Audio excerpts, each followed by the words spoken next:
Hey guys, good morning. Welcome back to our channel, The Eton Squad. My name is Addie. So for today's video, pinag-iinitan daw ni President Trump ang mga dual citizens. Isang post ito ng concerned dual citizen sa isang Facebook page.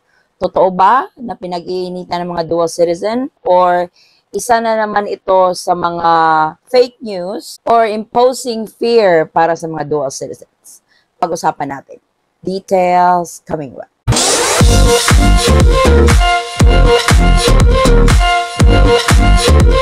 So nakita ko ang post na ito sa Facebook group, which I am a member, na nag-post siya na pinag-iinitan daw ni President Trump ang mga dual citizens. So i-address natin ang concern na yan sa video ito. This is not to impose fear to anybody, especially to the dual citizens category. Kasi kung ganon, affected ako kasi I'm a dual citizen. Pero ang masasabi ko lang sa ating mga kababayan, ang daming nagsilabasang mga article about green card holders na hindi nakakapasok na sa Amerika, bawal na daw ang dual citizen, pinag-iinitan ng current administration sa US ang mga dual citizens. Meron pang ang post about US citizens na pwede nilang i-denounce ang inyong pagiging US citizen, so on and so forth. Ito lang ang masasabi ko. In the world of social media, may mga fake news at may mga legit news naman. Kung may naririnig kayo with regards to this kind of article and it pertains to your status in the United States, huwag basta maniwala agad. Do your research kasi sa panahon natin ngayon, sa technology, pwede mo siyang i-research lahat. Kung pwede kang tumawag to an immigration lawyer para ma-prove mo talaga or ma-satisfy ka, makakagaan sa kalooban mo na hindi totoo ang balitang ito, do it. Pero wag agad maniwala kung mag-post. Kasi etong post ni Kabayan, it gained a lot of comment at babasahin ko yung isang comment ng isang kabayan natin na nag-reply. That was on point regarding dual citizens. Kasi nung nag-assume for office si President Trump, he was really hot and heavy on immigration law. Pero dun naman ito sa may mga criminal records, convicted into crimes, at napag-usapan din yung birthright ng pagiging US citizen. May mga process naman yan. Hindi naman yan basta-basta na, ay, hindi ka na pwede, alis ka na dito sa Amerika. It has to go through a due process. Kaya itong post ni Kabayan, nag-worry talaga siya kasi she's a dual citizen. I myself is a dual citizen too.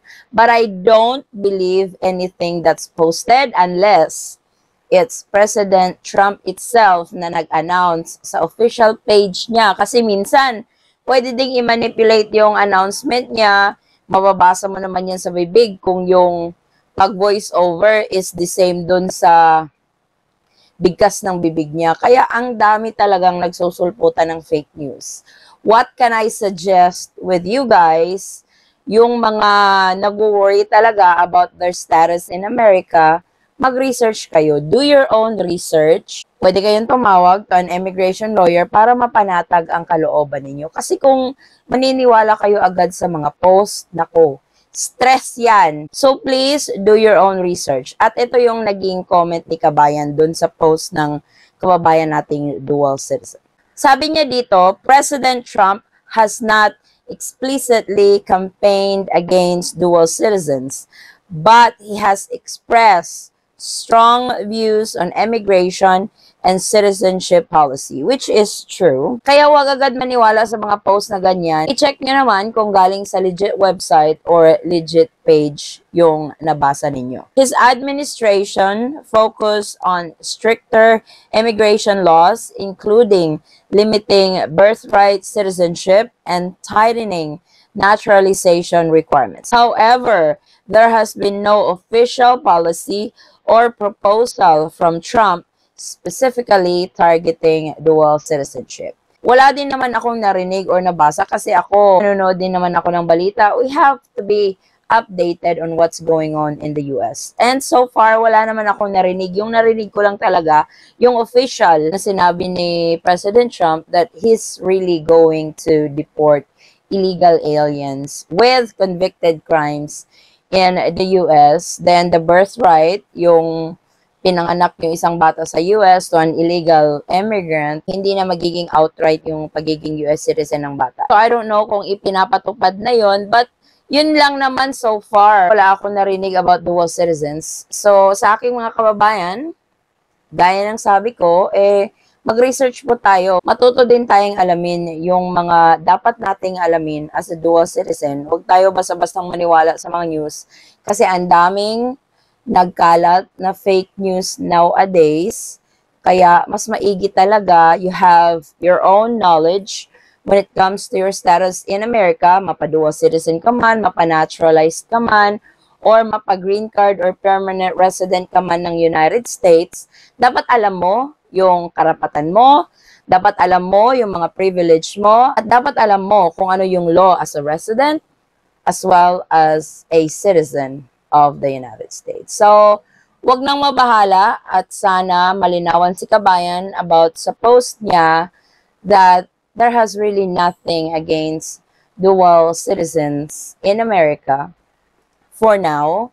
And kung meron man, for sure mag-a-update tayo. But sa ngayon, wala tayong dapat ipag-alala when it comes to this category.